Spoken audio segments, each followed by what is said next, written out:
They are. It's 11 minutes past 9. Very good morning to you. Now, are you feeling stressed? We hope not. And somebody here to hopefully help is Michael Clark, who's a professional stress consultant. Good morning to you. Morning, Ruth. Particularly a problem at the moment are young people and feeling stressed. Yeah, young people feeling stressed with high blood pressure. What have young people to be stressed about? That's the obvious question, isn't it? Well, the answer to that, Carl, is life, I think. Life. What's changed? What's changed in their lives? Well, it's only my opinion, but life's probably a bit harder in terms of, jobs,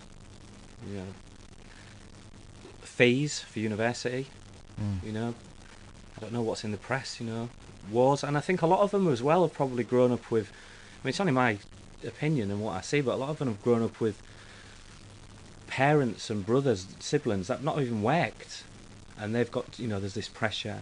So there's also, there's pressure with exams, and it's pressure, and as pressure builds, so does blood pressure rise. Yeah. And so what are the signs you're picking up that is proving that these people, particularly young, are indeed stressed? Well, I've just seen more people that I've never seen before in my life, more young people. Just move in a bit, will you, Michael? Don't be a stranger. Okay, more young people suffering with stress and pressure, and also blood pressure. I've spoken to more young people than ever that are on blood pressure medication. So what causes stress? What's going on in our body that makes our blood pressure rise now?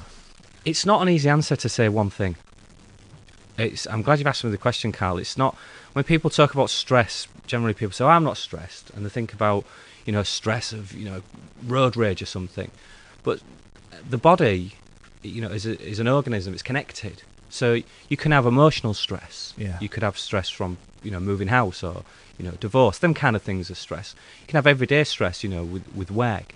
But also if for instance you've got a poor diet, if you had I won't say a particular, but a bar of candy, high sugar, that puts stress on the pancreas. And if you have, say, especially with young people, binge drinking alcohol, you have a lot of alcohol, that again is putting stress on the body. And all of those stresses, every single one of them, is an increase of pressure, and that increases the pressure of the blood pressure. Which can lead to hypertension. What does hypertension cause? Potentially lots and lots of problems. I mean, since I said I've come in contact with younger people, I did my own research looking into blood pressure, and I've just been blown away of the massive, massive problem. One in three of our youngsters, young people aged between 18 and 24, have got hypertension, high blood pressure. And if you've got hypertension, you are 5 times more likely to have a stroke by the age of 60 than someone without it. And it's more common now in younger people, is it? It's more common than ever. More common than ever. I mean, 1 in 2, it's not just young people as well, but 1 in 2, more than 1 in 2 adults have got hypertension. This is good news for you, though, isn't it? Because you're a stress consultant. So. Well, it's not good news really for me, no, because I see what you mean from like a selfish point of view. You think, oh God, yeah, because they're queuing at your door, weren't they? Well, for years I've been talking to people about the stress, and people say, oh, I'm not stressed, and you can't really. You say you can't prove someone's stressed. But if you don't think you're stressed, then how can you tell? What are the signs that you're stressed? Well, if you're not sleeping, if you have trouble switching off, if you're anxious, a lot of people come to me now. They're worrying. If you find it difficult to concentrate, if for instance you can't leave work, you leave work but then you're at home and you're thinking about work, and when you're at work you might be thinking about home or the children, are they getting all right, are they doing their all right exams, so you're neither in one place or the other. You become overrun really with thoughts and emotions. But to me the clearest example is blood pressure. It's clinical. If your blood pressure's high, you're stressed. So it's a primitive reaction to stress, isn't it? This is the way our body thickens our blood.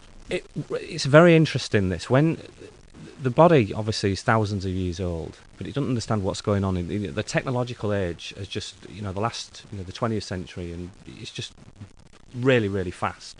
And so almost in some ways too much for our bodies to cope with. The fight or flight reaction is something to do with if we feel a threat, if we perceive a threat. If, for instance, you say 2,000 years ago, we was out hunting, and you were there looking for the deer, and all of a sudden you heard the loud roar of a bear. Well, immediately the adrenaline starts pumping. That's the chemical in the body from a brain reaction that your body's getting ready to take flight, run for your life, or ready to fight. And what happens is the heart starts pumping faster, blood starts going around quicker. You're ready to fight. But what actually happens is the blood gets drained. You know, when you look like you've seen a ghost, the blood gets drained from the different areas and goes to the main organs. But the blood thickens.